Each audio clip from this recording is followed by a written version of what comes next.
எப்பா இந்த வருஷம் யாரெல்லாம் பரிசு வாங்க போறீங்கன்னு பார்க்க போறோம். ஐயாசாமி கொலையில இருக்கிற 50 அடி கிணத்த அசால்ட்டா தாண்டின நம்ம அஞ்சலைக்கு 5வது பரிசு.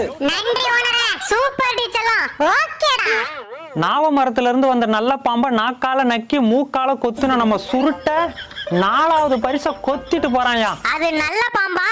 நான் நாக்கு பூச்சின்னு நினைச்சில கொத்துனேன். சூப்பர் சுருட்ட. ஓகேடி ஓகேடி. முட்டைய தூக்க வந்த காக்காவை முட்டு சந்துல வச்சு மூச்சு திணற அடிச்ச நம்ம செண்பகம் 3வது பரிசை தூக்கிட்டு போறாயா. வாழ்த்துக்கள் செண்பா. தேங்க்யூடா. கீரிய கீறி விட்டு கத்த விட்டு கெத்து காட்டின நம்ம காளையன் 2வது பரிசை அள்ளிட்டு போறாயா. வாவ் மாமன் கெத்துடி. நீ என் சொத்துடா. நரிய ஏமாத்தி நாய மல்லாத்தி 4 முட்டைய காப்பாத்தி 3 குஞ்சு பொரிச்ச நம்ம காந்த கண்ணாடிக்கு முதல் பரிசை தட்டிட்டு போறாயா. லவ் யூ டி காந்து.